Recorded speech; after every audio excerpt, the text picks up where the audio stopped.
Whether you're working on lowering your handicap or just trying to keep the ball on the fairway, one thing is for sure. The 19th hole is always worth showing up for. And that's where Dan Murphy's steps in. Proud sponsors of Make Me Good at Golf, Dan's has the perfect post-round drinks thanks to their lowest liquor price guarantee. You know you're getting unbeatable value every time, just like your golf game. They're all about bringing those numbers down in the best possible way.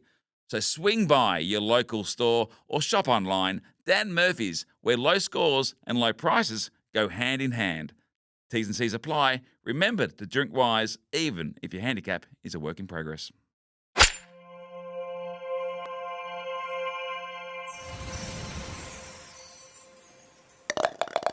Hey swingers, welcome to Make Me Good at Golf. Just a golfing podcast with three mates trying to get good at golf. And joining me as always, it is Longball Lehmo. You can't just settle on a new introduction without consulting me first. See, hey swingers, I'm not sure about, if I'm going to be honest with you. You've been away a lot because that is my standard line. Is that your new intro? And Peter reacts the same as you react.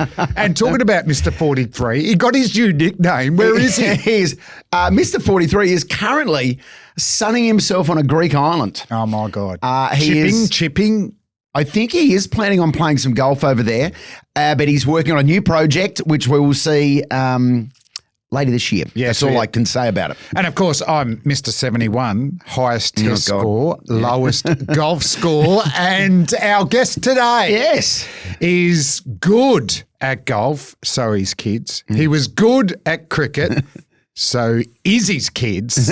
Of course, I'm talking about the CEO of Golf Australia, James Sutherland. Sudsy, thanks for joining us. Great to be here, Damien. Lehmo. James, first things first, right? We need to get the background sorted out here.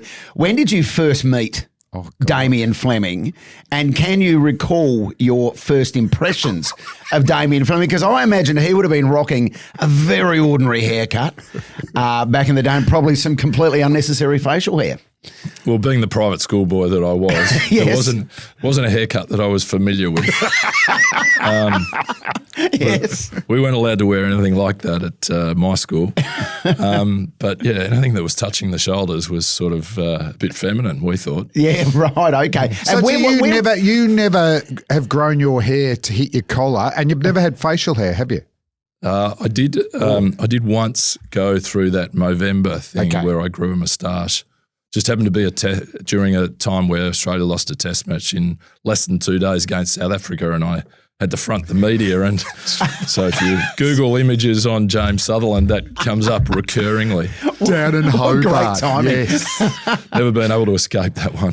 But Sudsy, we did open the bowling together for Victoria, particularly in one day. I think that's a bit generous, Flem. I was probably second or third change, I think. Well, go with it. All right. Did you ever think we'd be doing a podcast? No. Hey? You're the special guest. Always your style, not necessarily mine. Just quickly on your cricket career, you were 12th man when we won the Sheffield Shield in 1991. And I think we played a one-day final. We lost to New South Wales.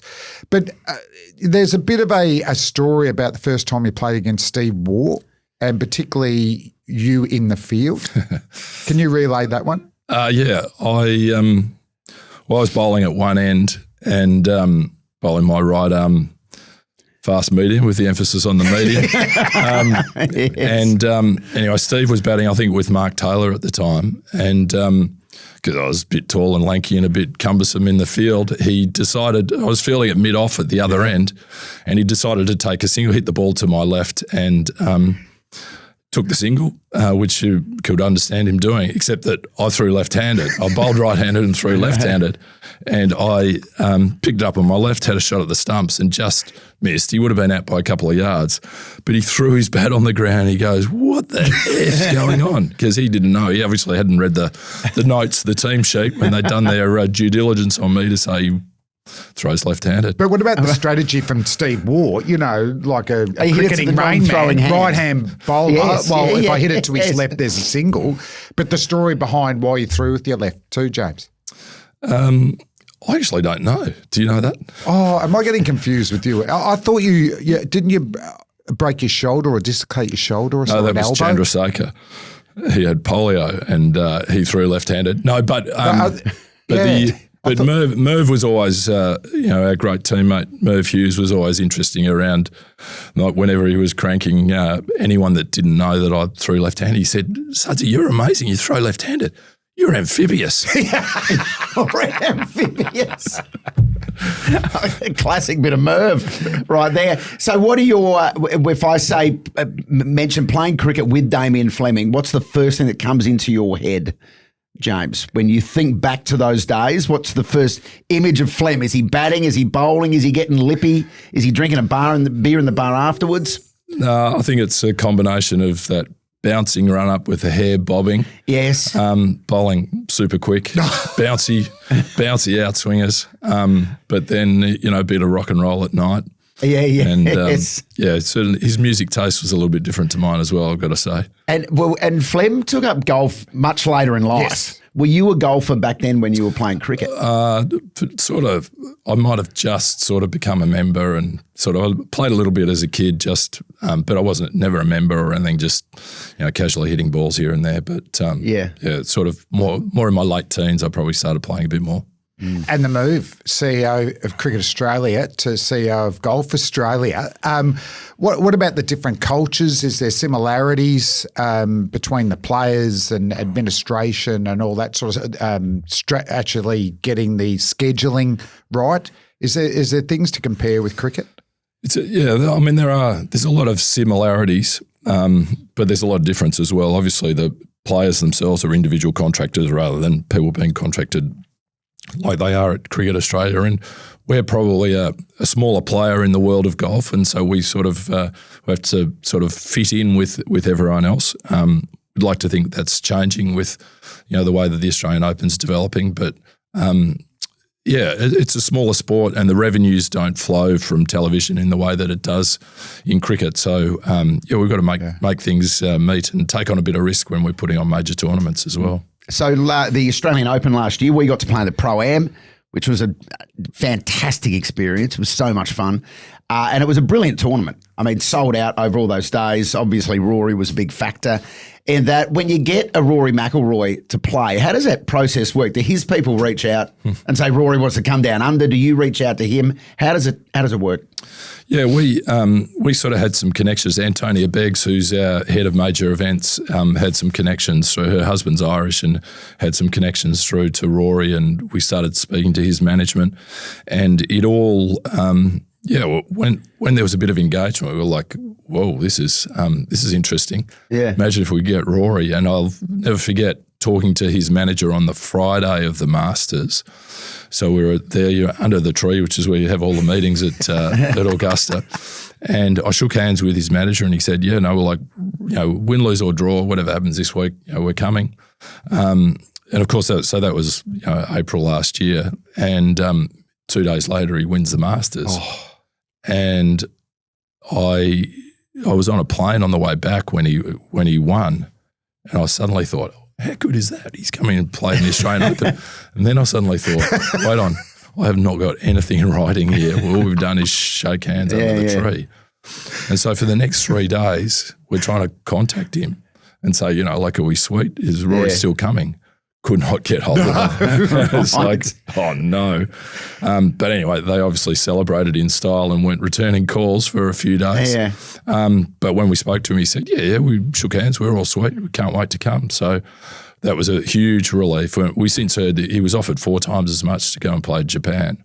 But true to his word, he came out. He loved it. I spoke to him the other day. He can't wait to get out to play his favourite course in Melbourne, apparently. Or maybe his favourite course in the world. What was your reaction when because it was controversial at the time, during the Australian Open at Royal Melbourne, the hybrid course, one of the greatest golf courses in the world, he comes out and says, I think it was on the Wednesday before the tournament started, and he goes, I prefer Kingston Heath. Well, what did you think about that? And this is a Royal Melbourne member too. Two immediate reactions, Lehmo. I said, firstly, as a Royal Melbourne member, I thought, how on earth could he think that? The second was, He's coming back next year. He's already selling tickets to the Australian Open at Kingston Heath. So, as a commercial guy, I sort of thought, let's roll with that. And what about the numbers and attendance of what coming to watch Rory? What sort of impact does that have for Australian golf? Yeah, I think last year I call it RM squared. Royal Melbourne and Rory McIlroy, the combination of the two last year really gave us an exponential boost, like 113,000 I think we had through the gates for the tournament. As you said, Lehmo, it was an amazing tournament, and and it went all the way to the wire, with Cam just missing that putt at the end. But I think it's where we want to go with the tournament. It's a big step up. We've been through a bit of a journey with that, with the men's and women's together and all of that and separated. But there's some pretty exciting things happening at the moment in obviously Rory coming back, Kingston Heath, and other developments that will sort of unfold in time. Adelaide's obviously in the mix as well. Well, it was a huge success at Royal Melbourne, whichever way you slice it or dice it. I imagine there's going to be a similar success at Kingston Heath this year, especially with Rory playing again.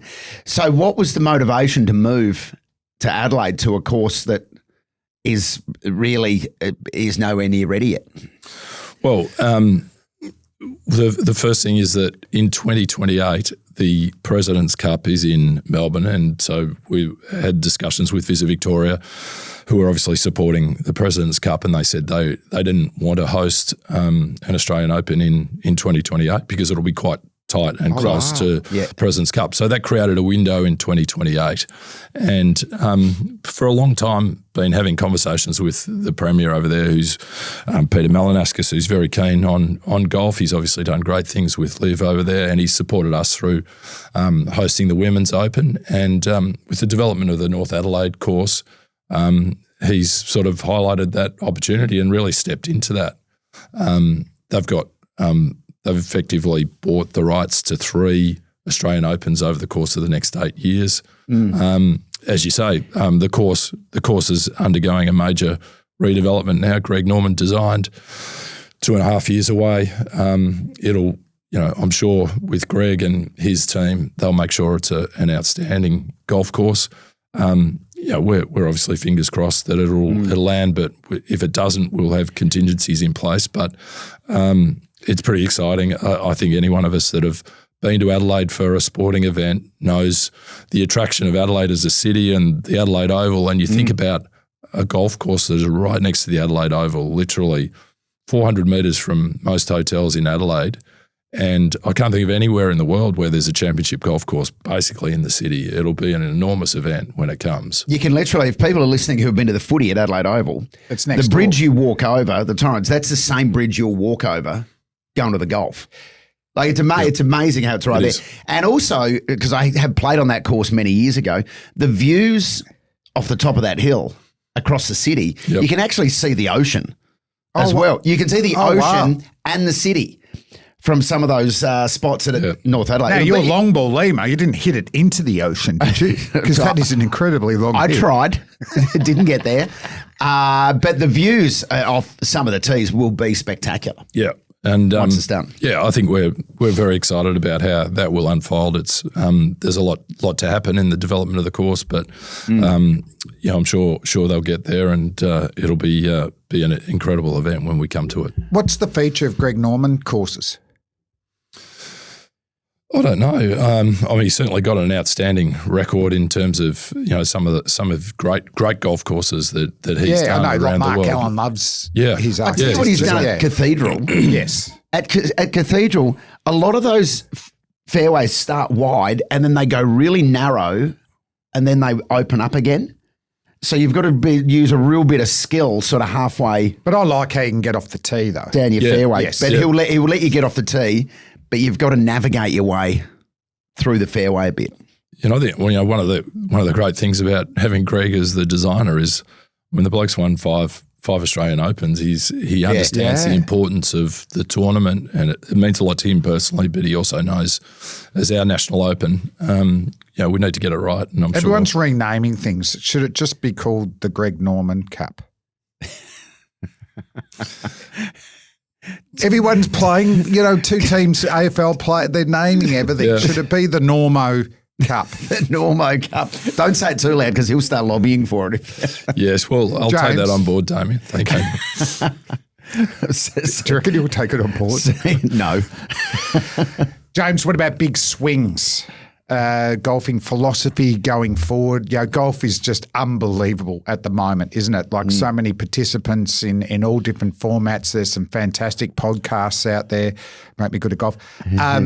Talk us through your plans with big swings.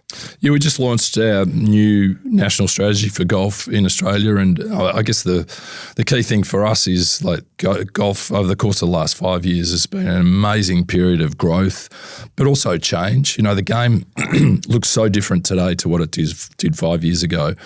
People coming into the game, but also the alternative formats, and the game is just so much more egalitarian. People feel comfortable and welcome in the game in the way that perhaps they didn't previously. And so for us, it's all about momentum and continuing this momentum. But at the same time, it's very much about evolving. If we were here 5 years ago, we couldn't possibly have predicted how the game would change.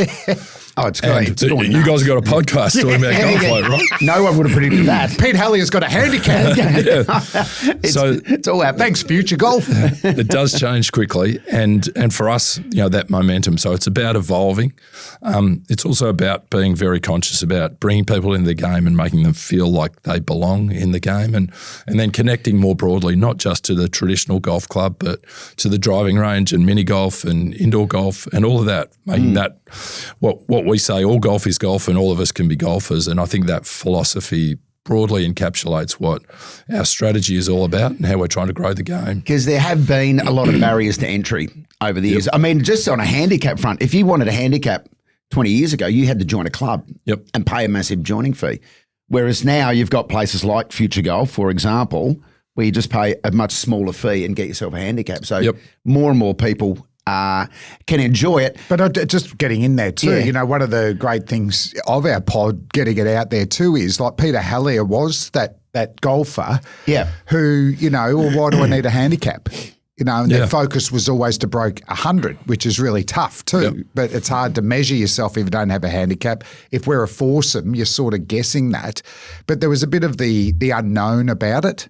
So to have the future golf. And a lot of negative perception as well as to, perception about rules and dress codes and all of these things that just created these artificial barriers that perhaps weren't there. And I think at least for young people, I think technology's played a really significant part of that. The way that the game is now presented through not just being able to go to a driving range and get instantaneous feedback on every shot, which kids love, but also through social media and the way that which it's just all of a sudden people are having fun and laughing at golf. And maybe it's not as serious as need to be. It's as fun or as serious as you want it to be. And there's a lot of indoor golf now. You can go and play Pebble Beach if you want, if you're at the right if you're at the right simulator.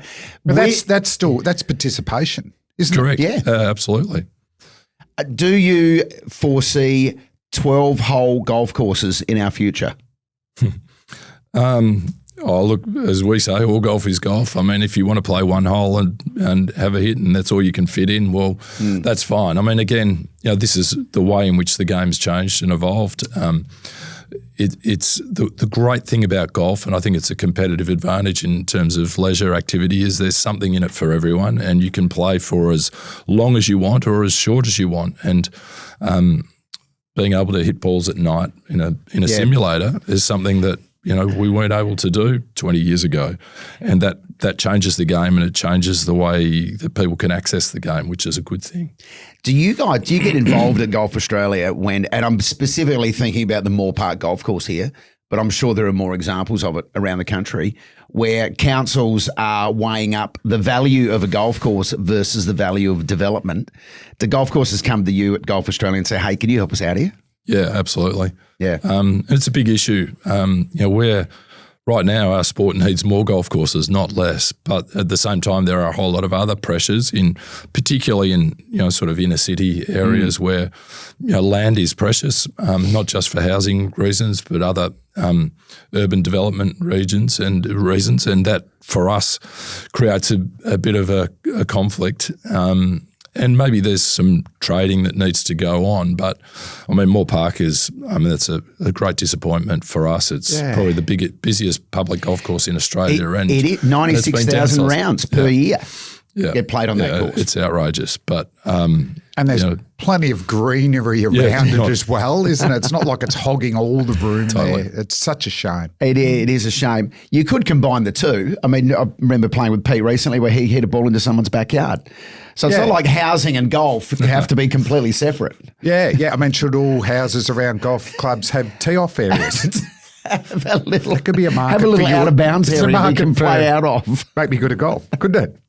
I always laugh at people who live near golf courses and complain about. Yeah. I dare say the golf course was there before the house was even built, let alone when they bought it. Yes. So, James, let's talk a bit about your golf. Now, I know actually, while we're still on Golf Australia, we should mention your new partnership with Capital.com. Because it's bigger than any partnership you've had before, because it now involves handicaps, it's naming rights on handicaps, doesn't it? Yeah, so Capital.com have become the naming rights title partner of the Australian Open, Men's Open, which is fantastic. It's a global trading platform who are increasing their UK based, but working all over the world and increasing their profile in Australia.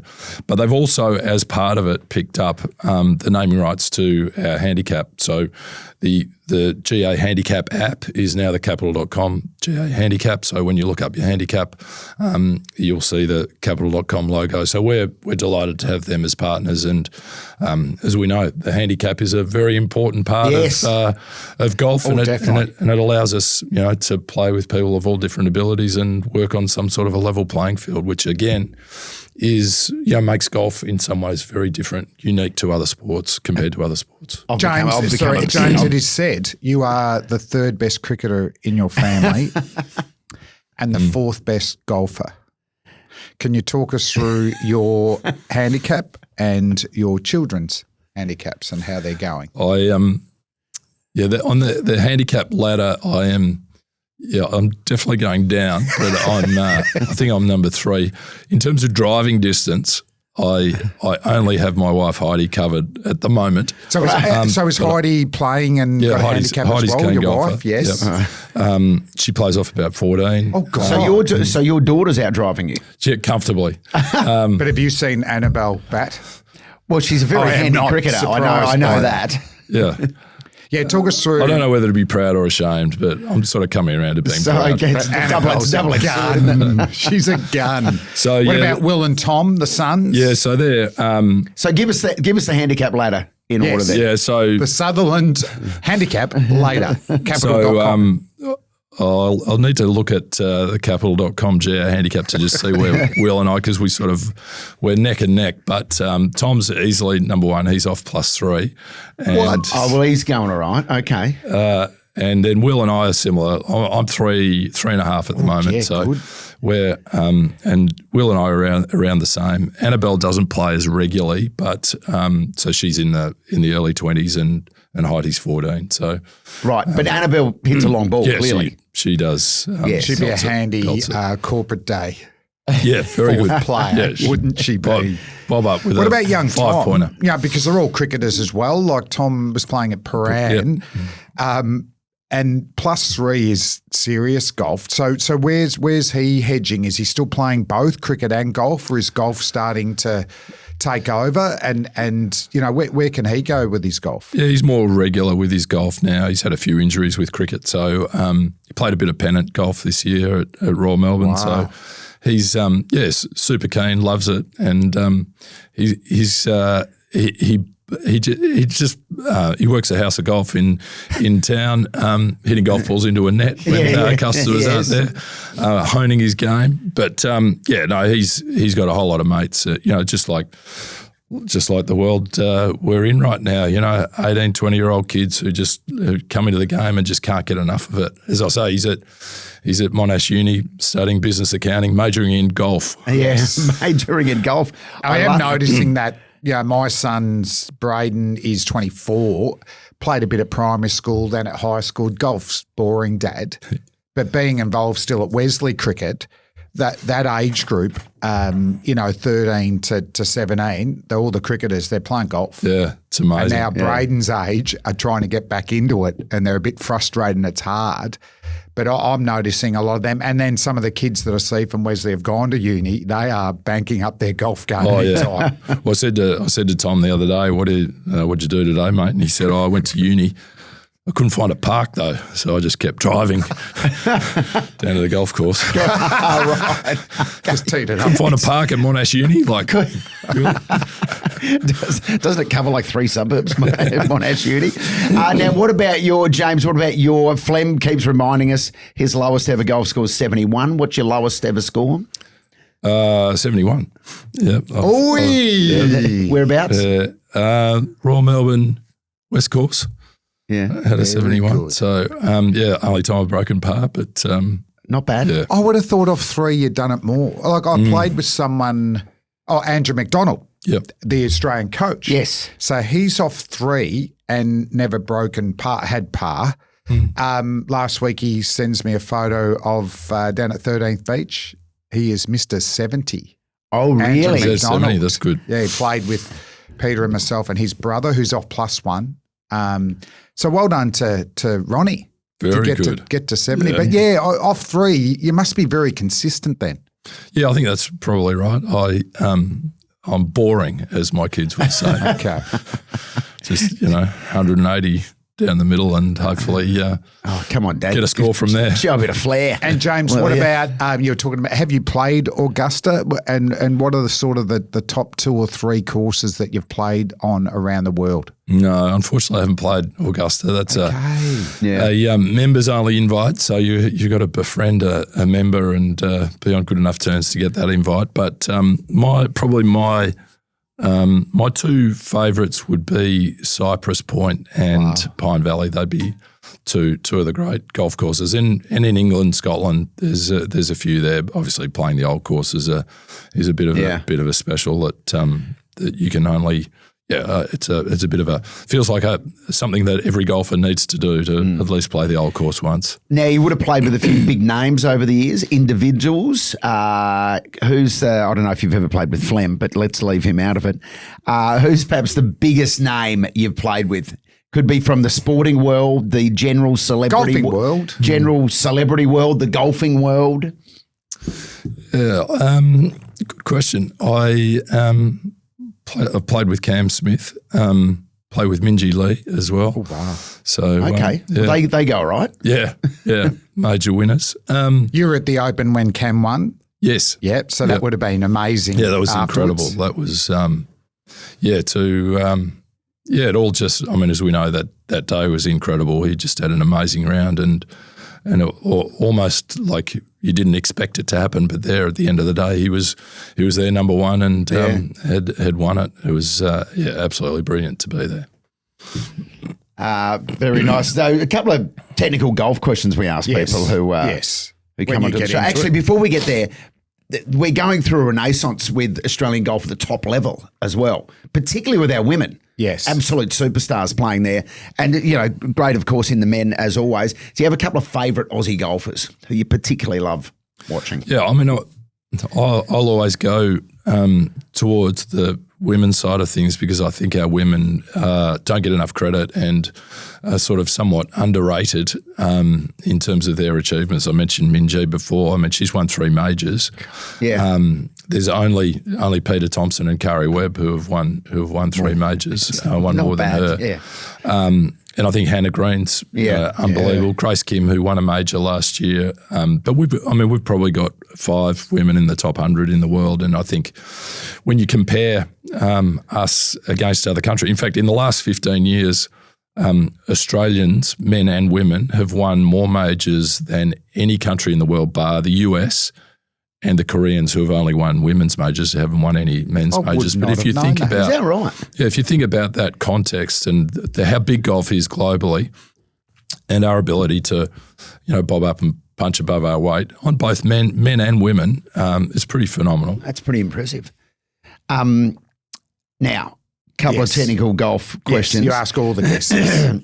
If you've got an 11 a.m. tee off, what time do you arrive at the course?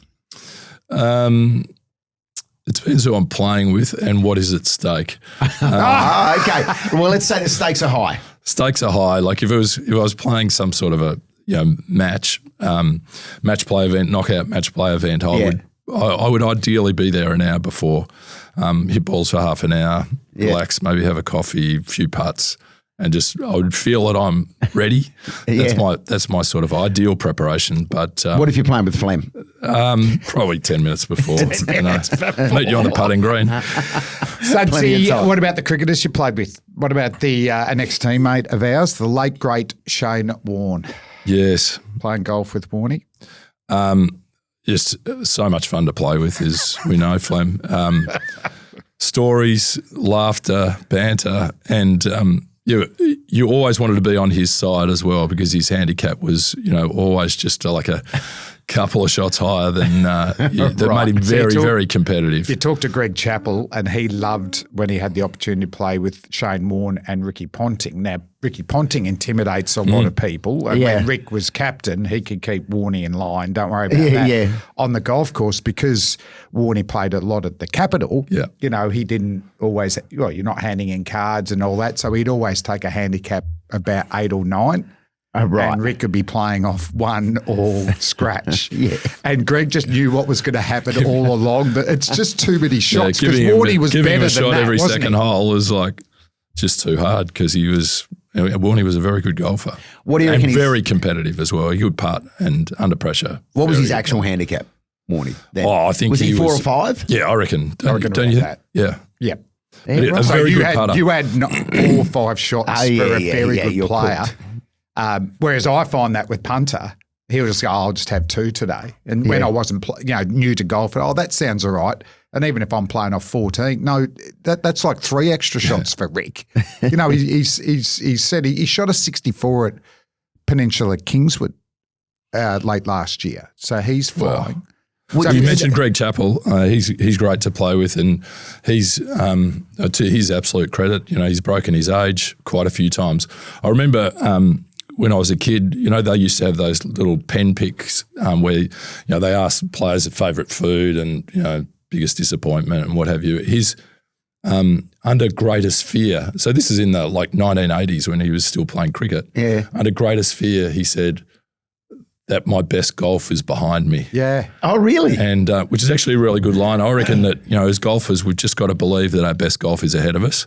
No matter what age we are, and no matter how bad things are going, surely our best golf is still ahead of us. Yeah, I still believe my best golf is ahead of me. Yeah, but that will change. That will change one day. Yeah, but to be in a position where you're breaking your age is insane, isn't it? Like I play a little bit with the another late great Australian cricketer, Ian Redpath at Bowen Heads, and my God, not long off the tee, Red, but his short game, which you should be able to maintain when you get older, was insane. It was pretty good. So you can still keep working, can't and they're you? so competitive. These guys like Redders and Greg's the same. Just so competitive, and they never ever give up. They always find a way to get it in the hole. When I first got into golf, it was mainly because I was public speaking and hitting the ball sideways, and you're thinking these 2 bosses don't want to hear me speak. They've been getting my ball, and it's embarrassing. But early on, I played a fair bit with Rodney Hoggy. But he was 60, I was 40. And I remember we just played with a 20-year-old and our handicaps were about the same. We just had a tremendous day. Yeah. Yeah. So that's a 40-year gap between Hoggy and the 20-year-old. Yeah. Handicap's a bit the same, about 18. We had a great day. That's the beauty of golf for me. Yeah, the way they work. 4 generations of one family can play a game of golf together. If you had to bet on it, off the stick, who wins a round between Ricky Ponting and Greg Blewett? I think Bluey. I'd probably say Bluey. He's played a lot more competitive golf, and so I'd probably go with him. Bluey's gone out a little bit. Like he was 3 before he played a local cricket game. Oh, he did his and he was up the non-batting and tore his Achilles. Didn't even face the ball. Yeah. But I said, mate, you gave the money back, didn't you? No chance. So he was out to 3 anyway. So I don't know if he's back to Ricky's probably got playing, him but at come. their peak, got to be even. You know, Bluey's got a beautiful swing. Rick's got a bit of the Jimmy Furyk at the top, isn't it? A little wobble up there, but both very competitive. But that would be a great game to be part of. Last time I played with those two, but Bluey won comfortably. Right. Yeah. Are we going to get this man on the course? Maybe yes. good at golf. Yeah. Absolutely. Maybe Mr. 43, Pete Hallier and James versus us two. The golf fans. Actually, that'd be a good Do we matchup. just throw balls up or do you pick and choose? I think we'll throw them up. And lastly, footy. You love football. You're still on the Geelong board. I'm actually off the board now. So Okay, I've joined MCC. joined the MCC committee and sort of had to come off the Geelong board, but had 5 or 6 years there and really enjoyed it. Obviously passionate about the Cats and still follow them very closely. How are you feeling about David Roden at the moment? It's going to be very time sensitive. If you're going to make a mistake, you may as well make it early in the game rather than later. For people who are playing along at home, David Roden was the goal umpire when who was the Geelong player? Ollie Dempsey. Ollie Dempsey. The ball came off his shin, which technically is a goal. Yes. But David Roden called it a point and did not go to the third umpire. Yes. Or the arc. Anyway, some Geelong people have been a little bit, and Geelong lost by less than the goal. Yes. So some Geelong people have been a little bit upset about that. We'll get over it sometime. And just back to the MCC, how exciting to be hosting the 150th anniversary Test match in March. Well, it's great. As I think all cricket fans that sort of know and understand the amazing event that was the Centenary Test back in 1977, to have that be sort of reincarnated in a different way 50 years on is something that everyone's very much looking forward to. Day-night Test match sort of in that same period where the first Test match was in 1877 and who knows, might be the same result, 45 runs like it was in the first Test and 100 years later, maybe 150 years Wasn't later, that amazing? a win. Exact same result. Win to Australia by 45 runs, that'd be good. 100 years later, the two highlights for me of the Centenary Test, and two things that I clearly remember, I was pretty young at the time, is David Hookes hitting those 5-4s in a row off Tony Gregg, and Dennis Lilly asking the Queen for her autograph. Yeah. Yes. That's right. What a great highlight. Yeah. And for me, politely declining. and for me, the highlight of the first Test match was Charles Bannerman. 165 not out. I remember it well. You were good mates with Charles. Good mates. Yeah. I think it was still the record, like 68% of the team score, something like that. We're digressing. We need to end this podcast. It stumps. James Sutherland, thanks so much for joining us on Make Me Good at Golf. Good luck, CEO of Golf Australia. Good luck in maintaining being third best golfer in your family. Yeah. Thanks, Flem. Thanks, Lehmo. Thank you. And that was Make Me Good at Golf. If you're listening to Make Me Good at Golf, chances are you're trying to lower your handicap. And just like your swing, Dan Murphy's is all about keeping the numbers down, especially when it comes to price. As proud sponsors of the pod, Dan brings you their lowest liquor price guarantee. So whether you're celebrating a PB or still struggling to get your handicap moving in the right direction, you're never overpaying for a post-round drink. Dan Murphy's, great drinks, lowest prices, and one more way to level up your game. T's and C's apply. Remember to drink wise.